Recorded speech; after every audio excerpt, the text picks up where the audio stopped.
Welcome to the Climate Tech Podcast. In this episode, we're going to talk about non-economic loss and damage. We're going to look closer at cultural heritage and Indigenous peoples' perspectives and try to find out what kind of data or evidence are most needed to better understand and measure non-economic losses from climate change impacts.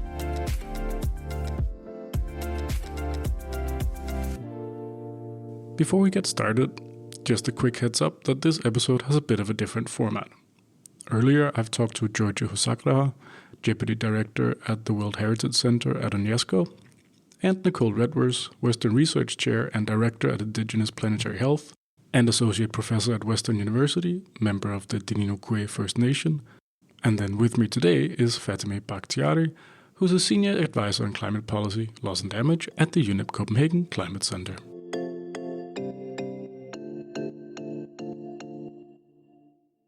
Welcome to the podcast, Fatemeh. Thank you.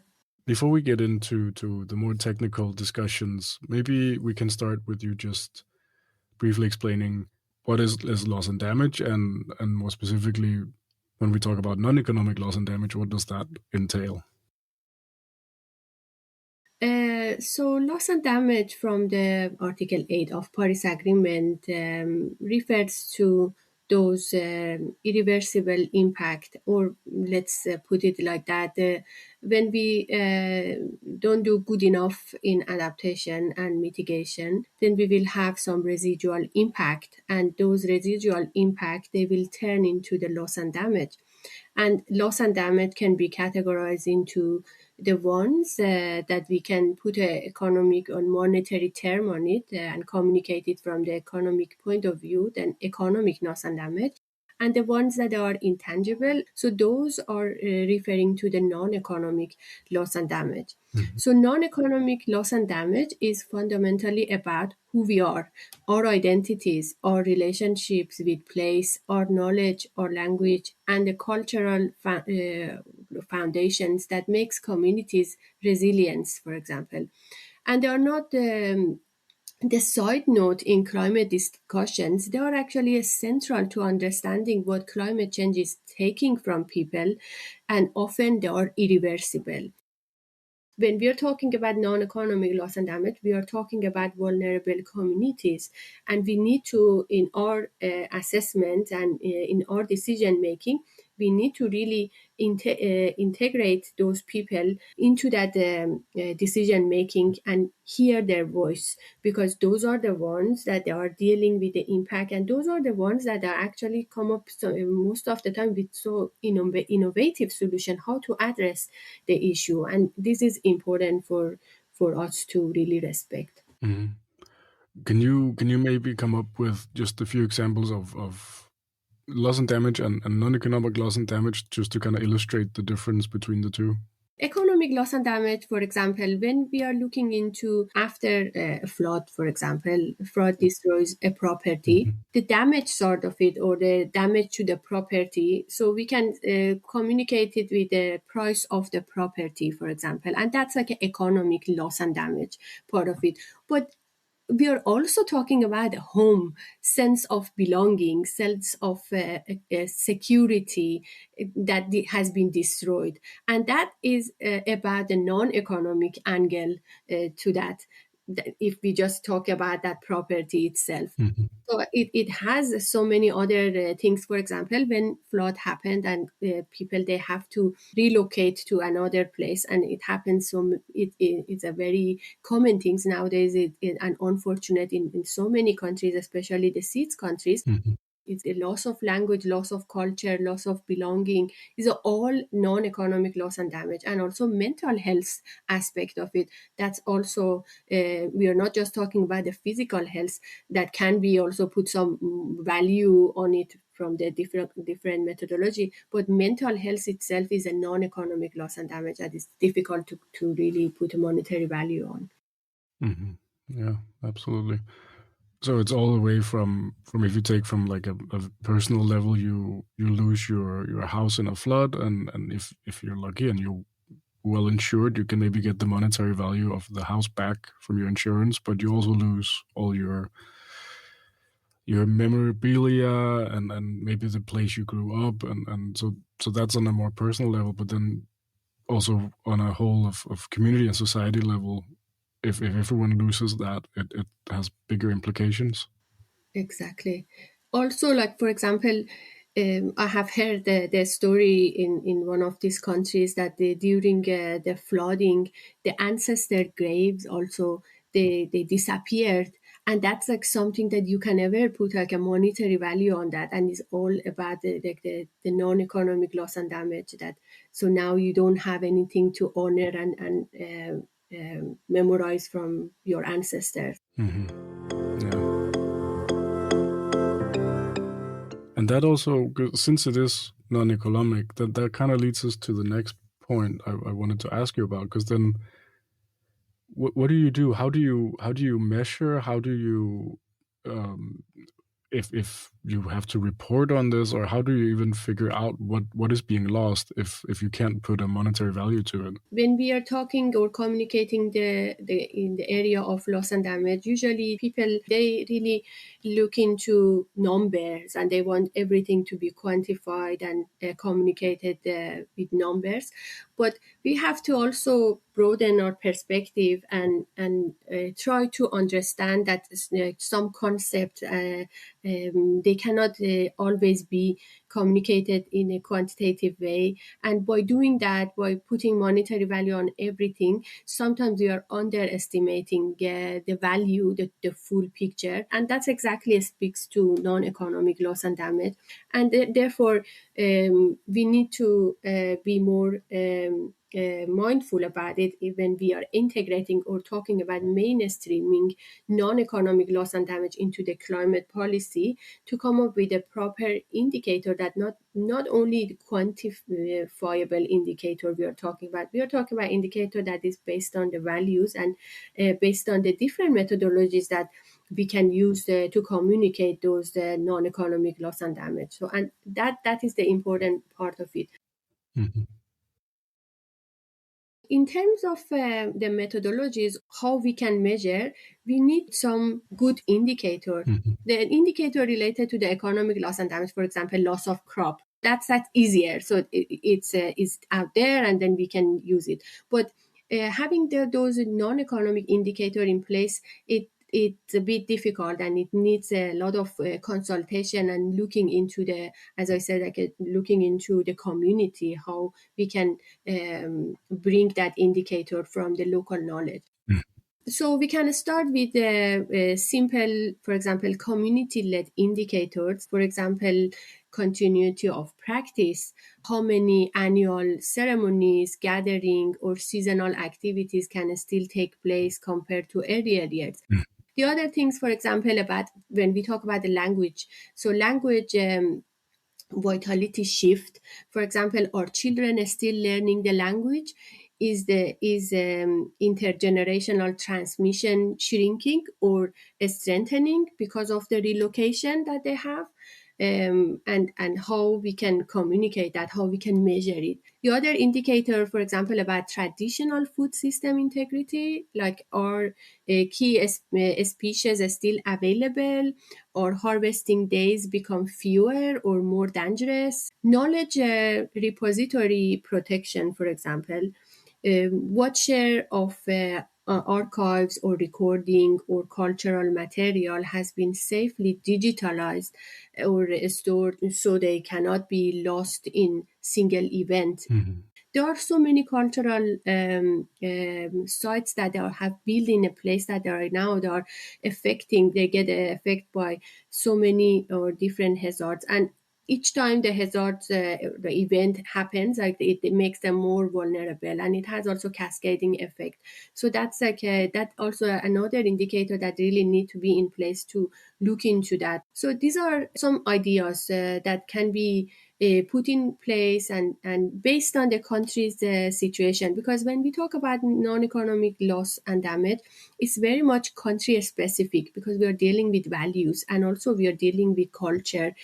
So it's the countries, it's the communities, they need to decide and come up with the proper indicator to be in place to measure that. Mm-hmm. You need to know from the people it's affecting what it is that they want to have measured and reported on. Exactly. We're going to hear from both Jyoti Hosagrahar and Nicole Redvers on more details on culture and indigenous knowledge in this context. But before we go to that, I think because this conversation is also a lot about what we need to put in place and what looking forward.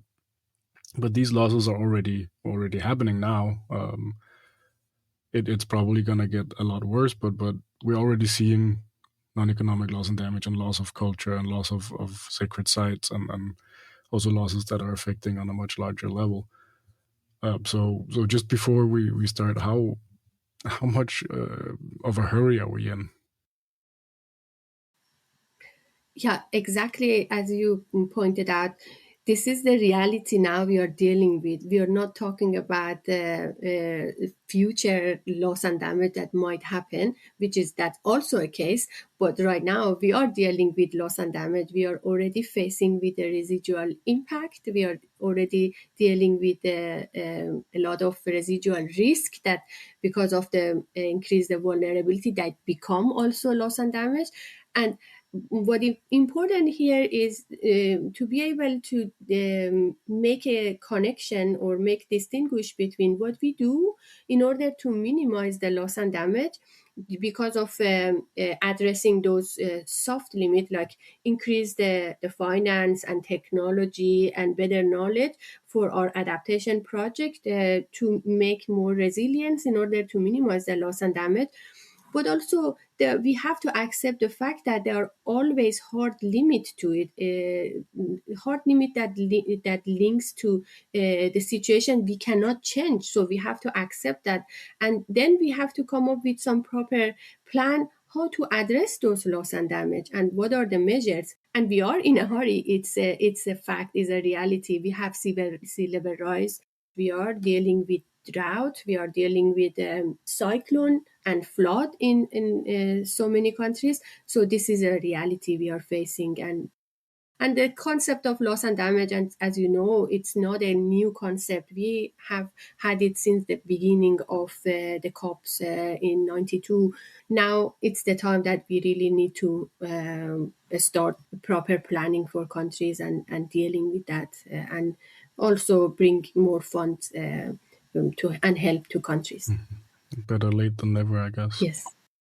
It seems there's a, because when you talk climate change and adaptation, mitigation, loss and damage, it's very often about money, monetary value. How much do we need to invest to mitigate, or how much do we need to invest to be able to adapt to the changes that are coming, or how much have we lost because there were these limits to adaptation? And so, like you say, how to integrate something that doesn't have a monetary value, or is very hard to put one to it. It seems like a huge challenge, or at least a different way to talk within these bigger international climate agreements or negotiations or whatever it is that mechanisms that they're already there.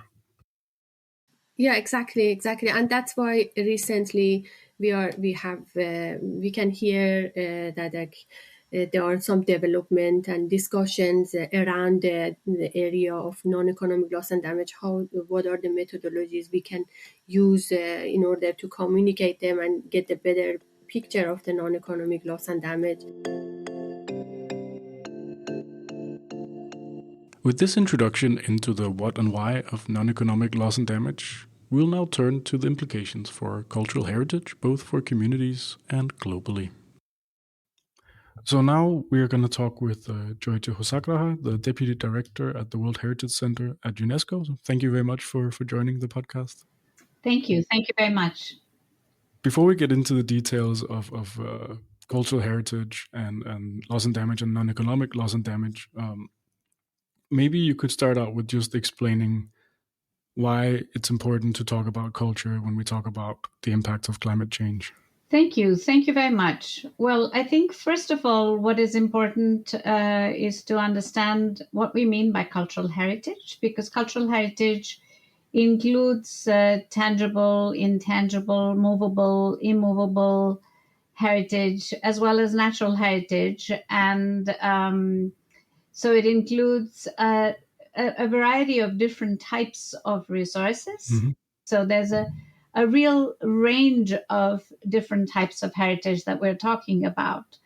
And one of the most important things about heritage is what we mean by, what the impacts of heritage are. And we see that the impacts, the losses to heritage, or the loss and damage to heritage, extends far beyond physical damage to include loss of identity, knowledge, skills, traditional governance systems, community resilience, and it also threatens food and water security, cultural diversity, and adaptive capacities of communities, especially those with vulnerable that are most vulnerable, Mm-hmm. which includes Indigenous peoples and local communities.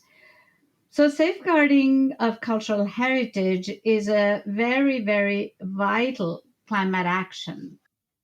Mm-hmm. Even though we call it non-economic loss and damage, a lot of this seems like something that has huge economic impacts if lost or damaged. I think it's very important to understand really what we mean by non-economic losses, because there are direct economic losses, and then a cultural heritage is considered as a non-economic loss, not because it doesn't have monetary value, but really because cultural losses are difficult to quantify. Mm-hmm. And also, they can have indirect losses, as I just explained, which are very complex to estimate the costs of. But they do have monetary implications. It's that when you have to estimate the costs of the loss of identity, or of intangible cultural practices, or of food security, it is much more difficult to be able to figure out methodologies for being able to estimate these accurately. Mm-hmm. Sometimes the degradation or the loss, the damage to cultural heritage sites or practices don't easily fit into the post disaster assessment frameworks designed for sudden events, but can take sometimes they have a slow degradation as opposed to a rapid Mm-hmm. and complete loss. So it makes it again more complex to assess and address this. And we see with many, many concrete examples how, at the same time, cultural heritage serves as a resource to address adaptation and resilience efforts. So we have to look at the non economic loss, but also look at ways in which cultural heritage could serve as a resource for averting, minimizing, and addressing loss and damage to cultural heritage. Mm-hmm. So there's some knowledge there that can be used to safeguard the cultural heritage that we need to protect. Absolutely, because we have to understand that these have managed to survive for centuries, and so cultural heritage sites serve as repositories of knowledge. Also, the practices are such that they have a lot of environmental knowledge that is passed down through the practices, so that helps to better address and helps to minimize and reduce risks. So, I can give you a number of different types of examples. In the Mazhab Valley in Algeria, for instance, community led systems for water management once reduced flood risks. Reviving this traditional knowledge through education and local engagement now is helping to restore resilience. Or in the historic town of Hambasam in Côte d'Ivoire, increasing flooding and coastal erosion have led to efforts that blend modern risk management with traditional practices and integrating climate adaptation into site management and community planning. I mean, I can go on and give you a few more examples, but I will stop here for the moment. No, it's great to hear that. I mean, as we're talking about these things, and it easily becomes very theoretical or very kind of removed from the reality that it actually is. So it's great to hear these examples. And I know when we talked earlier, you also mentioned that UNESCO actually has a lot of experience in helping develop indicators for countries, organizations to assess non-economic loss and damage. So I was wondering if you have any, when we do end up with the losses and damages, which unfortunately happens more and more, if you have any experience or anything you can share from the work UNESCO has done on how we can then develop indicators to measure this and to somehow figure out what is happening and what is being lost. Yeah. I mean, first of all, I think it's important also to understand that the protection of cultural heritage is in itself climate action. Mm-hmm. And to that extent, because as I explained, it's an important resource for climate adaptation. And as such, the policy document on climate action, which was adopted by all the states parties of the 1972 convention, it envisions each state party to the World Heritage Convention understanding the current and future impacts of climate change on the outstanding universal value of World Heritage properties and undertakes climate action in an effective, ambitious, and cooperative way, giving a guidance broadly on climate risk assessment, on climate adaptation, mitigation, and knowledge sharing and capacity building. This was all in relation to protecting cultural sites. When we talk about cultural heritage, we mean the tangible and intangible heritage, movable heritage, which could be in museums or objects. Equally, we mean natural heritage, we mean underwater heritage or marine heritage. It could be forests, it could be mixed sites, it could be cultural landscapes. So we do not talk only of monuments as cultural heritage sites, which is often how people think about, when you talk about cultural heritage, people often think about the Parthenon or that's the sort of idea of cultural heritage people have in their minds. But in fact, our understanding of cultural heritage is very wide. It includes cities and settlements, villages, as I said, entire regions or landscapes. So it's a much broader definition because that relationship of how people, work with the natural environment as well as how the built natural and the local communities work together, as in the case of cities or settlements, are very important aspects. So it's those interconnections, those relationships that are fundamental from the perspective. And we talk about, so when we say cultural heritage, we actually encompass all of these different types of heritage. Mm-hmm. Very important points also in terms of the complexity that you mentioned in looking at this and measuring it. So which is why we can talk about things like, the cultural knowledge of how to live with the natural environment, or about the building materials and the construction techniques of local communities, or of desertification in cities, in and around cities. But, when you were asking about the indicators, and in fact, the UNESCO Culture 2030 indicator framework includes some indicators that measure the impacts of climate change, or measures rather how the policies and actions of a city or a country foster climate mitigation and adaptation and resilience through sustainable safeguarding of heritage. Mm-hmm. So the position is essentially that if you're safeguarding heritage well, then you're in fact serving to foster climate change mitigation, adaptation, and resilience.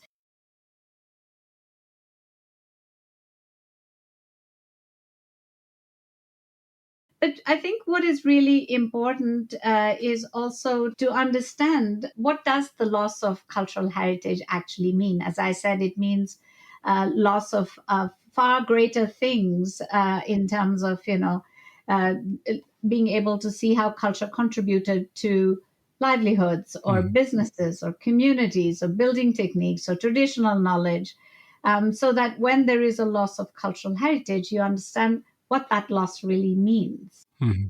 UNESCO has been very much involved also with the development or the UAE Belém work program on indicators for the global goal on adaptation, or the framework for global climate resilience, and which has a target on cultural heritage.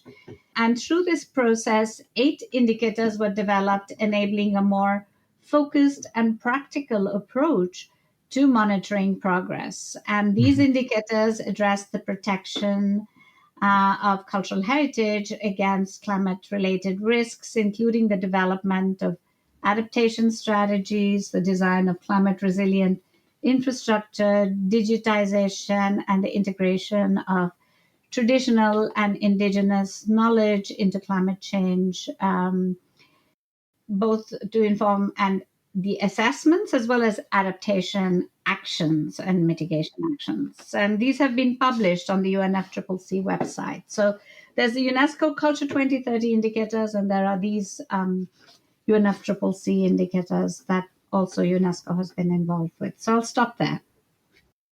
No, but you do have extensive experience in UNESCO with these indicators, so it's really interesting. But also what you're saying, as I hear it, is that indicators is just one part of what needs to be done. If we're talking loss and damage to cultural heritage, it's maybe even more important to understand, like you say, the consequences before you start figuring out how we're going to have measuring and indicators. You need to know not just what is lost, but what it means that it's lost. That is exactly right, because I think it's very easy to oversimplify. And, many times people think, okay, there's a small historic structure which has been lost. It's not just the material loss of that historic structure or the fact that it is historical, but what did it mean in terms of identity, but also what was the skills and knowledge that of building techniques, or where it was located, how it was built, that's lost with it. What about the intangible practices that were associated with it? So in terms of loss and damage, especially when it comes to intangible practices around environmental knowledge and practices, what we have identified in working with, as I said, UNESCO co-led a paper on non-economic loss and damage. One of the key aspects was the cascading impact of these losses, and that it isn't individual losses and damage that you can isolate, but rather that they tend to multiply and feed into each other. And that's really important to understand. So when we're building resilience, it's really important to consider the different ways in which this resilience can be enhanced of the local communities and of the heritage itself. Yeah.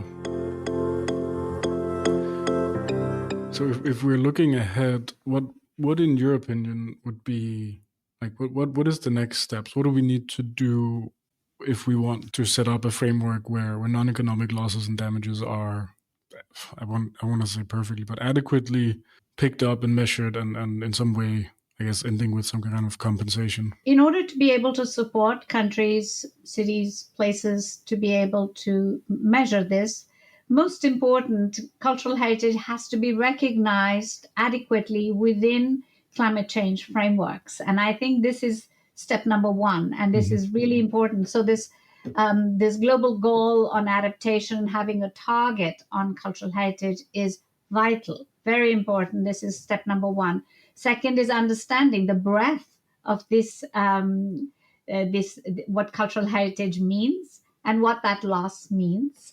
and then helping and ensuring, as we do with the World Heritage Convention, for example, or the UNESCO 2003 Convention on Intangible Cultural Heritage, supporting countries to carry out detailed inventories of what their heritage is, built heritage, natural heritage, their objects, their intangible heritage.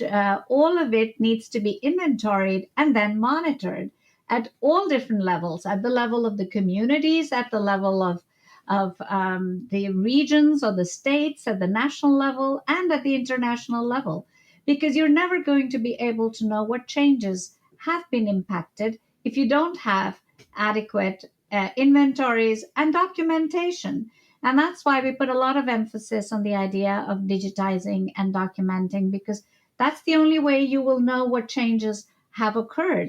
And those are really important to be able to factor in, to be able to do the measurements adequately. So it's not just having a really good loss and damage measurement framework, but being able to ensure that countries and places are in a position to be, and local communities, since much of the culture is often and that's not really understood adequately, are local. However, it is important to point out that the value of what is lost or damaged isn't always local. Because when you look at World Heritage, for instance, properties are inscribed on the UNESCO World Heritage List or the UNESCO list of intangible cultural heritage for humanity, because they're considered so important as to have an enormous value for all of humanity, for everybody all around the world. So the loss or damage to such property is enormous compared to it doesn't mean that it doesn't have local impact. The losses have local, regional, national, and then international impact. And that's really important to understand. That's where I'm saying that this needs to be woven into the idea of assessing. So it requires a more complex assessment system than simply, when you say that it's not just the direct dollar value of a bridge that's lost, for example. That's easier to calculate than something like this, which simply it doesn't mean it can't be done. It absolutely can and should be done. But I think this complexity needs to be recognized and not underestimated. Absolutely. It also sounds to me that even if we do get an international framework that's meant to capture non-economic loss and damage and has indicators and has ways to measure, you still need to empower local communities to then record, like you say, and bring the data forward that is then used in this framework. It's not enough to just create it top down and then now we can use it. Absolutely. And it also means that we need to recognize, and the framework needs to recognize diverse knowledge systems as an important part of it, so that Indigenous and local communities and their knowledge and their ways of understanding can be integrated with other types of scientific and empirical analysis. It's not that one is more important than the other, or that one can be lost, one can be dismissed, and the other is more important. They're both, or all different types of knowledges, in fact, are all equally important and need to be gathered and substantiated, because there are different ways of knowing and understanding places that need to inform us. So no top-down solutions. And there are no simple top-down solutions. I think they have to be integrated solutions, and the costs and the estimates can be done and must be, in order to support the communities. But I think it's important also to not wait for the loss and damage to occur, but start addressing, because that's the principle of the Warsaw International mechanism for loss and damage, is already to be looking at in terms of addressing, averting, and minimizing loss and damage. And that's really, I think, the fundamental point is in parallel, what kinds of policies can be put in place to support that. That also leads me to my next question, because I wanted to ask you, I don't know if there's a simple answer to this, but just how urgent is it that we both look at loss and damage, non-economic loss and damage, but also, like you say, start looking at more specific protection for these sites and these areas? How can I adequately tell you the urgency of climate change? I think climate change today poses severe threats to cultural heritage of all types. And when I say cultural heritage, of course, I mean all types of cultural and natural heritage, undermining their integrity, their authenticity, their ability of local communities who are dependent in many cases on these sites, also their intangible practices. And the impacts are widespread and varied, from shrinking glaciers and coral bleaching and forest fires to millennia old rock paintings or archaeological sites that face extreme weather and rising seas, historic cities threatened with floods and heat waves and storms that put urban landscapes in jeopardy. So, no, we cannot wait. It has to happen immediately, and it has to happen at all scales and in all of its complexity immediately. Exactly. And I think all that's left now is for me to thank you for joining today and for explaining some of these complexities to us. Thank you. Thank you very much. So also with me today is Nicole Redvers, Western Research Chair and Director at Indigenous Planetary Health and Associate Professor at Western University and member of the Denı Kwe First Nation. Yeah, so first, I think it's good if we can start our conversation with talking a little bit about why it's important to have an Indigenous perspective when we talk about non-economic loss and damage and loss and damage in general. So in terms of an Indigenous people's perspective for non-economic loss and damage, I think of all the communities around the world. There's many communities affected. However, Indigenous communities have been clearly highlighted in terms of being at risk of many forms of loss, including non-economic losses, including culture, language loss, foundationed by the mere fact that many Indigenous communities live in close proximity to nature. So with climate change impacts happening, often they're on the front lines of those impacts, whether or not it's due to, things that are part of the cause of climate change, the extractive industry, resources and mining, deforestation, but also, of course, things like sea level rise and impacts from increasing climate-related events, including things like wildfires, as well as flooding events.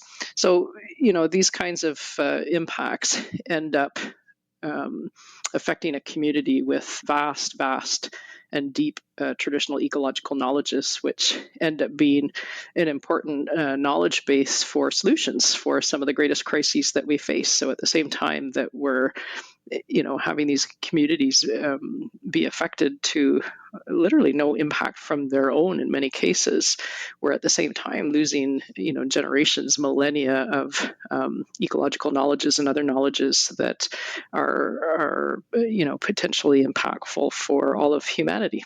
So it's not just, in very big quotation marks, the Indigenous communities losing culture or languages, land.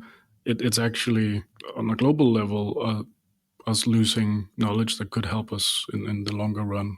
Absolutely. And I think there's a balance there. And the way that I think about it is not necessarily from, a knowledge point of where we can all extract this knowledge from Indigenous communities and use it for our own purposes. But, to think of it more like a quilt blanket over the world, and each little square is an Indigenous community's territory that they're responsible for stewarding through their own natural laws or original laws or first laws, the Indigenous laws of that area.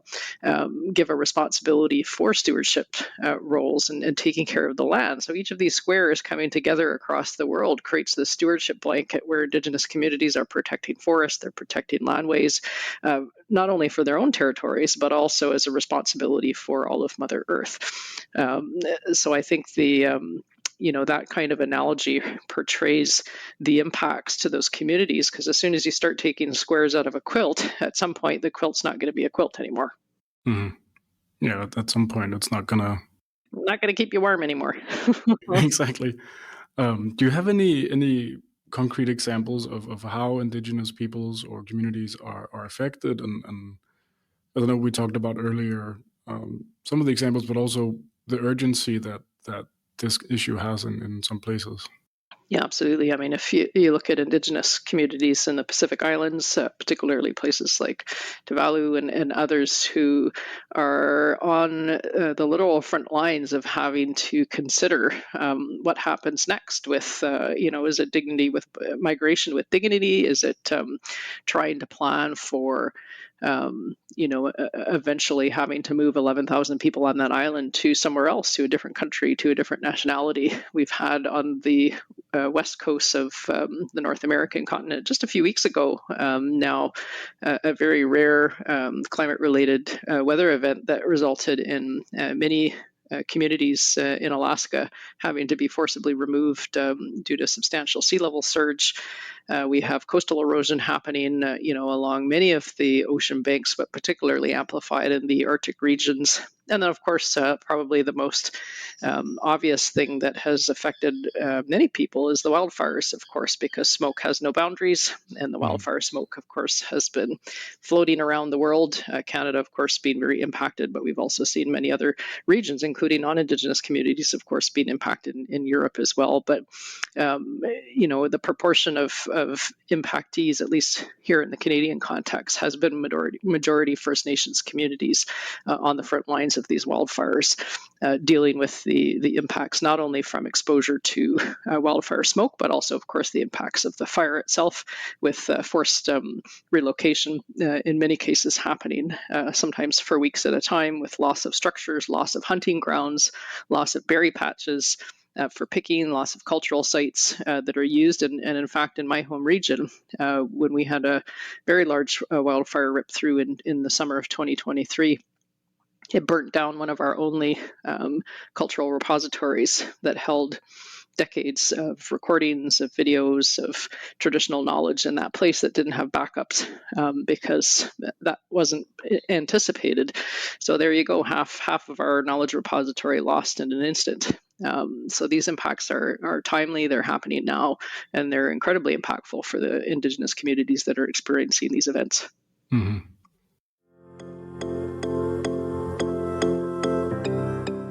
Some of the things you're mentioning initially can be measured in terms of economic loss, but what we're talking here with non-economic loss and damage, how do we then go from the impacts you're mentioning, for example, the loss of knowledge and the repository of, like you say, decades of knowledge, to measure or have indicators to kind of get an overview of what's happening and how we can deal with it?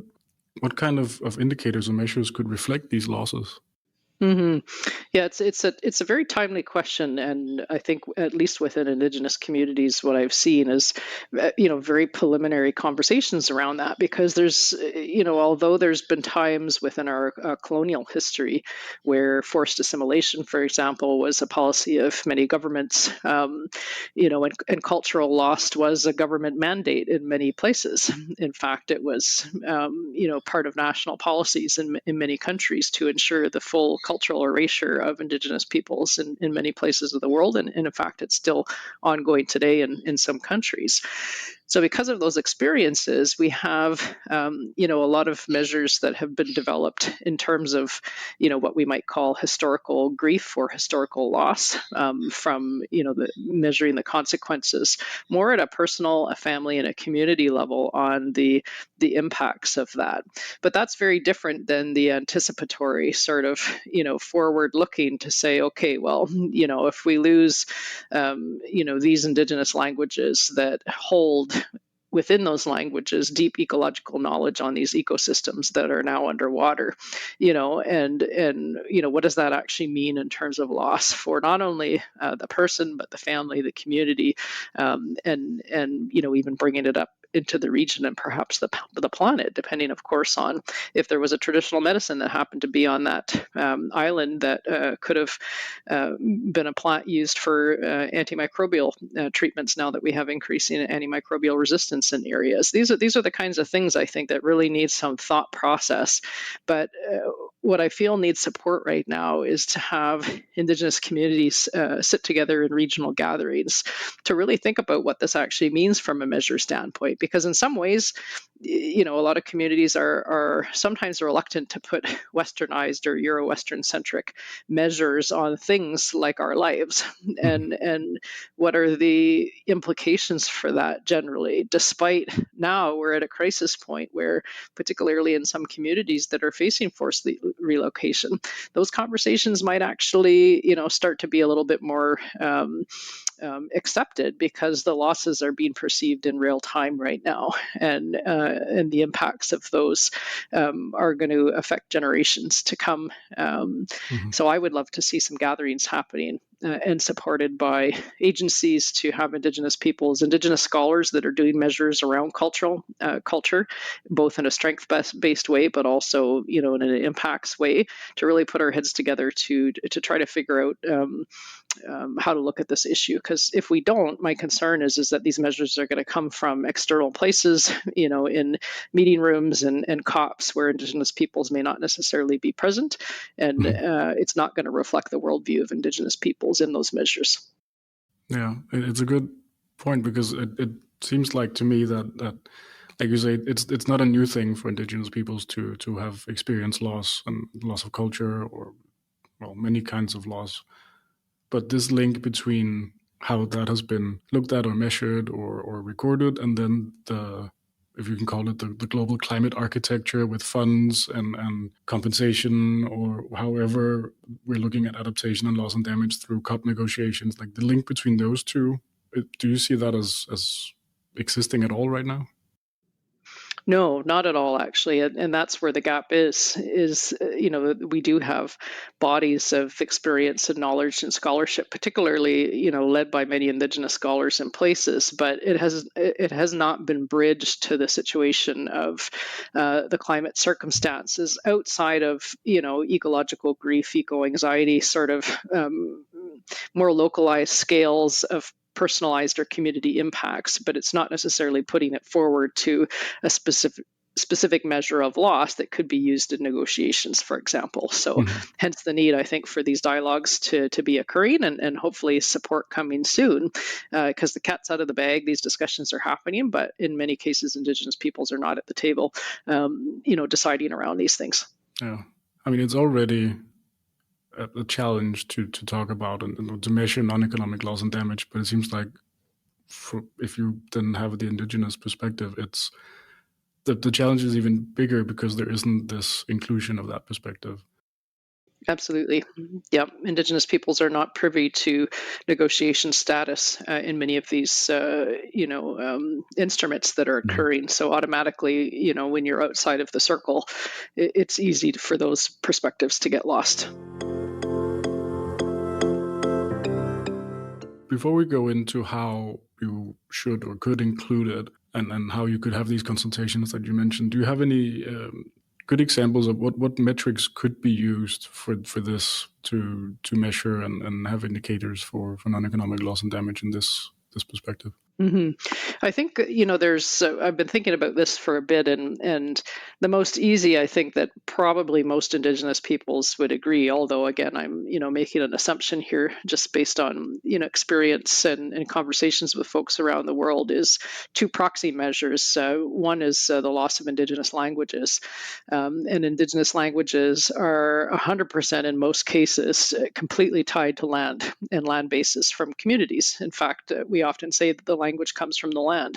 So when you remove the land or you have impacts to the land, then that creates an impact on the ability of Indigenous languages in its fullest form to be transmitted to future generations. So loss or language speakers, within areas, particularly around forced relocation or otherwise, is an easy metric, I think, that gives some indication of cultural continuity within a community. The other thing I think that is an easy proxy proxy measure, although potentially challenging given the political nature of it, is Indigenous land rights and the amount of Indigenous territories that are held within Indigenous hands, because most of these cultural knowledges, Indigenous knowledges, all come, of course, from being able to be situated on Indigenous people's land bases. And when that forced relocation happens, it's very difficult sometimes to keep those knowledges going.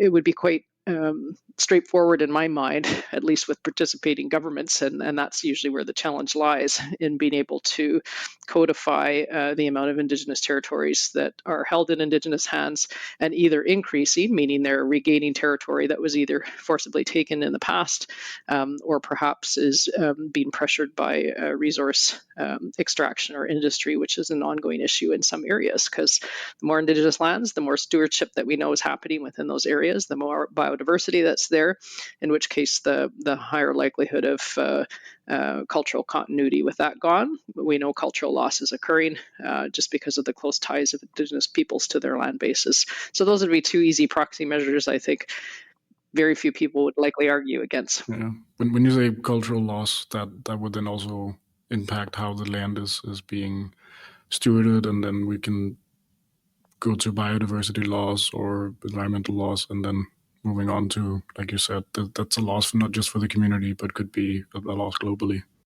Absolutely. And it goes, there's a reciprocal sort of relationship there. Yes, absolutely. When Indigenous knowledge is lost, the ability to steward not only for that Indigenous community, but for that quilt square to be taken care of, and that quilt blanket really, that affects all of Earth, is dependent on cultural knowledge being passed on in that community. But also at the same time, it's the other way around. If Indigenous peoples don't have if the land is not there, then obviously the impacts are for Indigenous communities specifically. So the impacts are bilateral, both ways, multi-level in some ways. It's not just a linear sort of impact. But yes, that quilt blanket is incredibly important. And right now, we don't have enough protections connecting the importance of biodiversity stewardship and its very close ties to cultural languages and all of these other components that make up who Indigenous peoples are. Just also for me to understand, if we talk about land rights and we measure, like it could be the percentage of land that where Indigenous communities have rights. If there is climate impacts, meaning it could be like a storm surge or floods or droughts. I mean, even if the land is under the stewardship of an Indigenous community, it could still be destroyed or heavily impacted. Absolutely. And that's sort of where, when that number shrinks, of course, the impacts are going to be substantially greater from a cultural loss standpoint. So regardless of whether or not the land shrinkage is from, forced relocation due to climate change or whether or not it's government policy, we've had many issues with communities, particularly in Asia and Africa, being forcibly relocated due to conservation measures that are defined by national governments. So they're being forcibly relocated due to carbon credit schemes and otherwise that ties directly to these bilateral agreements and the climate change process. So ultimately, the loss is coming from many different angles of this climate process, not necessarily just the direct impacts of climate change, but also from national governments that sometimes don't recognize their Indigenous peoples as Indigenous peoples and see them as not being included in conservation measures. So the solutions can also be part of the problem. Absolutely. It's complex. And the point being is these cultural losses are coming from, I think, and that's where it's complex for Indigenous peoples. It's not only that they're dealing with the impacts from climate change, they're also dealing from some of the unfortunate impacts of how these, climate policies are being implemented. So the exclusion's happening at multiple levels, which makes it very difficult for these kinds of things to be taken seriously sometimes at a policy level. But this also points back to what you were saying, that there is no seat at the table, there's no inclusion, there's no consultation. Exactly. Yeah. And it really comes down to that, regardless of the impacts that are occurring, there's a lack of representation structurally that allows for these kinds of things to come forward. Okay, so let's move on to maybe a more positive point. If we're looking for, and we need to, there's this conversation about loss and damage, there's now also an emerging conversation about non-economic loss and damage. what needs to be done to make sure that the indigenous communities, indigenous peoples are involved, that they're heard, and that if we put in place measures or indicators, that they cover everyone? Yeah. Well, I think a few things. That goes back to, one of the earlier points where I think there needs to be immediate funding made available to support Indigenous-led, and there's many organizations that could likely host this regional. So, looking at the regions around the world, gatherings of Indigenous peoples to really bring this question forward and create some relational community engagement around this concept, what this actually means in those localized areas. What is the appetite for this? Is there interest? What are the challenges? What would people consider around this? And then basically bridging some of those regional dialogues into sort of a meta sort of view to see, well, where is there alignment? Is there alignment? Is this something, people are concerned and interested about? Were there measures that came up as a part of the discussions in there that could be considered or maybe brought forward? That would kind of be a first thing. And what I would also suggest is, alongside of that, having a group or somebody do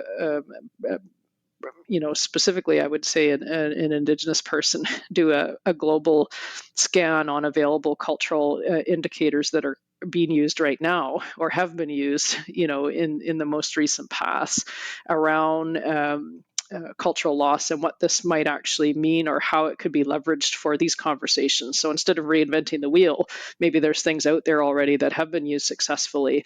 And I'm thinking of, some work that's being done out of Johns Hopkins University, the Indigenous Center of Indigenous Health Center out there. And there's a couple in Australia as well. What are folks doing? What are the measures out there? How have these been validated or not? And then just get a little bit of a global scan on where we're sitting. So then we have where we've been with the data piece, but then we've also had the regional dialogues to be able to put those together and really have an informed place to see where the gaps are in the international process, where Indigenous voices can participate in there and ensure the inclusion of those perspectives in that process. Without doing that, we're just guessing, assuming, and it's going to risk missing some of this key information and knowledge going forward. I'm going to ask you to be a little speculative here, but if we imagine that we have the consultations, there's the scan, the two things you mentioned, the consultations coming bottom up with Indigenous communities and the scan of what's already out there. Do you think if we have to sort of bridge what comes out of that with what the conversations that are happening around non-economic loss and damage on an overall level, would it be hard to integrate the Indigenous perspective to make sure that the indicators that come out of that and the concerns are included? Mm-hmm. Yeah, I mean, there's always challenges in these international process. Part of the helpful point, I think, where we've really seen leadership who do have negotiating power is, of course, the leaders of island states who are incredibly impacted by this and, likely, and again, this is an assumption, but, based on prior impacts, could likely this kind of consultation could be a helpful tool, perhaps, in those kinds of negotiations, so that states that are significantly impacted and have the motivation to bring these kinds of things to the loss and damage conversation, those would be entry points, I think, for these conversations to come through, despite the unfortunate lack of direct representation of Indigenous peoples groups outside, of course, some of those leaders from island nations where this is a timely conversation. So yes, it's challenging, but with no information, no tools available, it's hard to be able to create an argument just from the air. Let's put some tools in the hands of people that may have this interest and hopefully can act as allies within these spaces to bring these conversations forward. Yeah. I don't know, from my very outside perspective, it seems like if we are having the conversation about how to measure non-economic loss and damage, and it's already a challenge, getting an additional perspective or additional input as to how it can be done, Indigenous or from other groups as well, would all be a part of making the whatever framework comes out of this better. Yeah. Absolutely. And speaking back to the prior point, it's an unfortunate reality that Indigenous peoples do have experience of creating measures for cultural loss because of colonization. So, this is climate change is another layered impact on already existing forced cultural loss. So, we're 10 steps ahead in terms of considering these issues in some ways, which is unfortunate. But at the same time, there's actually experience there in what this actually means for generational impact when cultures are removed from people's lives, and the health consequences that occur from that, the health inequities that stem from that, the mental well-being impact. So connecting the cultural loss to all of these other, individual but community impacts. There's a large amount of data around that codified through the experiences of Indigenous peoples and prior cultural loss. And that experience can help inform the indicators and how to measure for everyone. And what the consequences are, because if we have communities that have been stripped away from their traditional foods, for example, and now are reliant on cheap commodified, processed foods to survive because they don't have access to that, that's generations of diabetes and heart disease that now cost national systems. There's a lot of ways to think about the outcomes, because we know very clearly what the health impacts are, at least in Indigenous communities, from cultural loss, and how expensive it is to be able to deal with these impacts after the fact, without being able to support cultural integration in these programs back. It's very challenging. That is a really good point. Unfortunately, it's also really sad.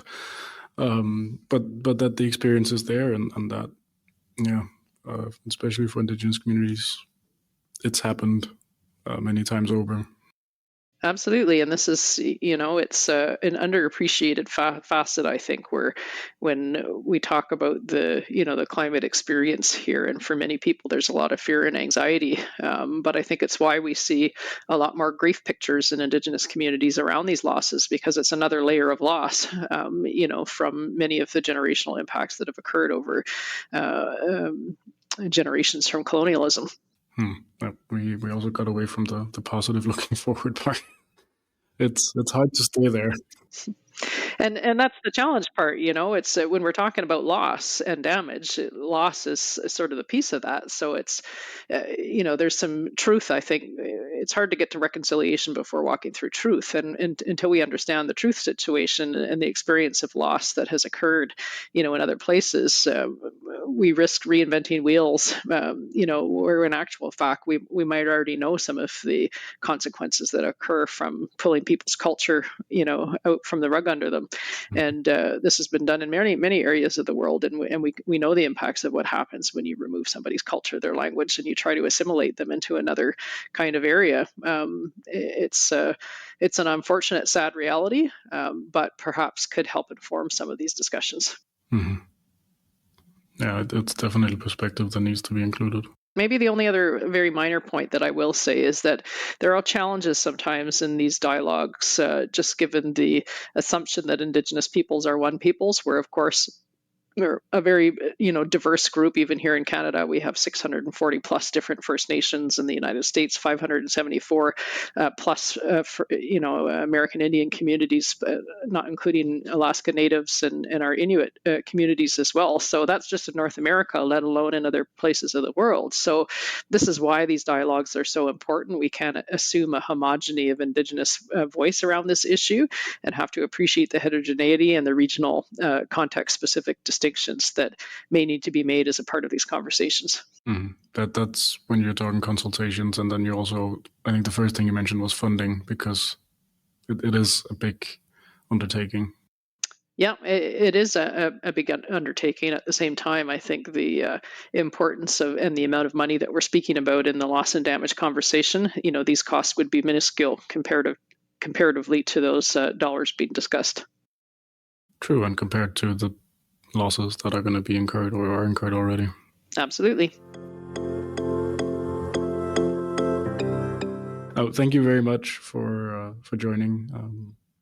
It's been really enlightening to talk to you, and it's really an important perspective. And I, for one, had not gotten the link between the already losses incurred by colonialism and for centuries, and then the link to what's happening now. I think that's really important. Thanks for having me, and important discussions despite the heaviness, but these conversations need to happen. Absolutely.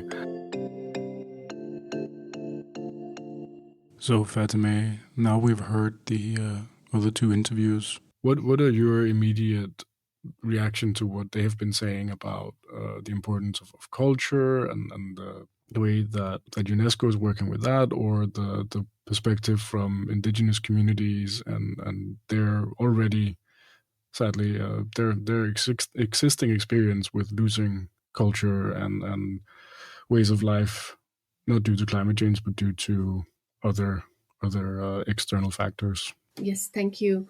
Listening to the two previous people, like thanks to Jyoti and Nicole for their very clear and comprehensive points related to the non-economic loss and damage, both from the indigenous perspective but also the cultural heritage. So what both Jyoti and Nicole have shown us is that culture and indigenous knowledge are not just victims of climate impacts, they are active source of resilience. So they reduce risk, support adaptation, and help communities stay prepared during changes. And that also links to what I said at the beginning, that they are the local communities, they are like a knowledge holder, and they can be a source of some innovative solution and increase the resilience for the climate to deal with the loss and damage. And that brings us to something that Nicole underscored so powerfully, that she said, evidence is not only numbers, evidence is also a story, oral history, art, mapping, seasonal calendars, and community observation system. So these forms of indigenous knowledge are legitimate, accurate, and offer far more sensitive to early sign of change that conventional data sets can provide us. So they need to be recognized. Exactly. But they must be used in ways that that honors and uphold the indigenous data sovereignty, and meaning that communities decide how knowledge is shared, with whom, and for what purpose. And that's like a very sensitive point, that we really need to respect those indigenous knowledge and how to use their knowledge and in what purpose. And then to make this all happen, we must build a bridge to the international climate architecture that now they are in a good place, or they have formed and operationalized in order to support the discussion of the loss and damage. Yes, it's very, we need to get measured and indicators that are coming bottom up, and all the data needs to come from the communities that are affected. But where all this needs to end up is as the way I understand it, like you say, these global mechanisms that are covering, they're global, and they have been formed after negotiations between many countries, and they seem, to me at least, it seems like a complicated structure. So I don't know if it's possible, if you could just outline where is it that these indicators, this measurement, this data needs to go, and how can it be used by these bigger global mechanisms for loss and damage? The best way to do that is basically not to introduce an extra burden for the country to set up their reporting system for loss and damage, to basically use the existing system that they have. For example, countries, nowadays they want to report on the global goal for adaptation. They already have Sendai framework in place. They do have the SDGs reporting in place. After they've been hit by disaster, they do have the PDNA reporting as well, post-disaster risk assessment. So the best way is to connect them, to align them, and then to shift or focus on those indicators that are only focusing on the loss and damage and reporting it for the loss and damage. And in this way, countries can, the reporting system for country can be more sustainable, and we are not really overwhelming countries with the burden of international reporting. global reporting must reflect what people actually value and not only what is easily measured. And that's like a key point. There are currently the reporting, disaster reporting system that initially they were designed only to capture the physical damage part. Now they have been updated, and now they are introducing also some way of reporting the value, what we lose as a value, not just what we lose as a number. And that's a good progress and good way of doing it. Mechanism like global mechanism for loss and damage, like WIM, XCOM committee, and Santiago network, and loss and damage fund can offer. They are operational now and offer support for funding community-led pilots to test this indicator, developing toolkits and methodologies that integrate now we talk about cultural and indigenous dimension of indicator in place, and also building capacity for national teams, heritage expert, local communities, and ensuring that cultural and knowledge-based loss and damage are visible in loss and damage communications, NAPs, and in disease reporting. So then countries, they actually can have a clear picture on that, and it's like a sustainable reporting system, and that's a very important key on that. If we look at a future where this reporting works, the non-economic loss and damage that happens at a community level gets reported through all these different channels and then gets included in country reporting and all the way up to these international mechanisms. Exactly. What then comes the other way? Like this community that has then shared their loss and then reported on the non-economic losses that they've had. Does something then come back to that community because of the reporting? Like what to put it very bluntly, what's in it for them in terms of reporting it? Mm-hmm. Yes, that's a very good point. So what's the purpose of reporting? Why we do the reporting? So one way that is clear is so then countries has a good understanding of the profile. For example, now what they have lost due to the disaster, what type of disaster. So then they can have better planning, and then when they approach to available funds outside. So for loss and damage right now, that the fund responsible for loss and damage now has been open. Countries can apply for it. After COP30, it was open. It was launched. So it's for 6 months. Country can apply for it, and those countries that they already have clear understanding of the extent to which they are dealing with the loss and damage in the monetary term, but also in a good assessment way, not just conveying it by number, but also to understand, and they have measured it. We are talking about transparency. So it helps country to be more transparent with the loss and damage that they are dealing with that. And that's a very important thing. So it's also when you mention transparency, and it's also about making losses that are not per se visible, so you know what's happening, and then maybe you could also then increase adaptation in certain areas if you can see there's a lot of losses happening there that you would only recognize because it's being reported through these systems. Exactly. So just before we end, going forward, what would be your final message on how do we move forward for accurately capturing the non-economic loss and damages that are happening due to climate change? Usually the international reporting, we are doing it at the national level. So then sometimes we underestimate or we overlook the communities and going to the lower scale. So the best way forward is to have like a multi-scale reporting system in place. And as I said, to invite and integrate those that are getting affected by the different hazards and ask them to take ownership and responsibility for reporting. And that has been done by some countries that are engaging those local communities in the reporting system. They have put some reporting system already at some small cities, town and rural area and communities. And when they get hit by both Lancet, also the extreme event, they are the one reporting. And that's actually very important, because then you get a really good and to some extent like an accurate number that from bottom up. And that's an important step to have it in different layer. Mm-hmm. So I just want to quickly mention three way or three bridges that we need to build in order to address this, or in order to be able to deal with that.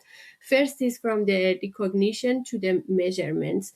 So we should start with communities defining those indicators that capture, as we mentioned, about different aspects of the loss, like access, language, food system. So to make sure that this is awareness raising, and this is like understanding. If we are not able to understand properly the indicator, we cannot measure them. So that's the important point that we have to put in place for countries to move on. The second is the evidence to policy and finance.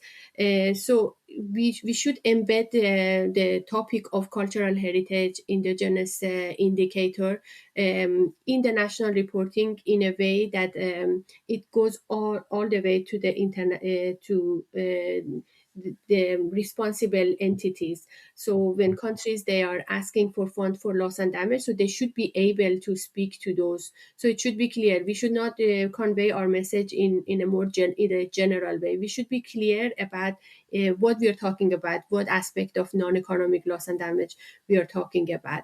And then about the co-creation, about from going all the way from consultation to co-creation, that honor the oral history, storytelling, participatory mapping, indigenous observation. So all the methodologies that they can be in place in order to be able to convey the message of the non-economic loss and damage. So these are all needed measures that they need to be in place.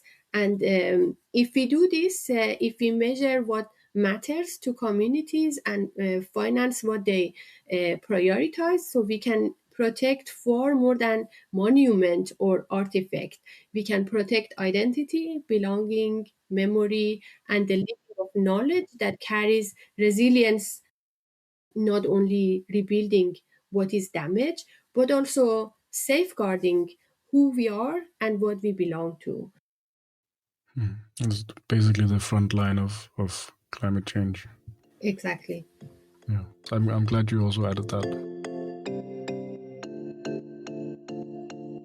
Then I want to thank you very much for joining me, and also trying to kind of explain what it is we're talking about, so me and also the listeners have a better chance of understanding what is loss and damage, what is non-economic loss and damage, and why it is so important that we work together and especially listen to the people that it's affecting the most.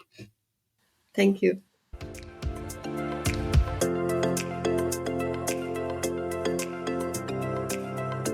With that, I also want to thank the listeners. We hope this episode has shed some light on both what non-economic loss and damage is and how it's already affecting communities from local to global, but also on how we can go about getting more clarity on what it is we're losing or are at risk of losing in the future. In the show notes, there will be a lot of links on both concrete indicator examples and methodologies, and also further resources for non-economic loss and damage reading. Thank you for listening.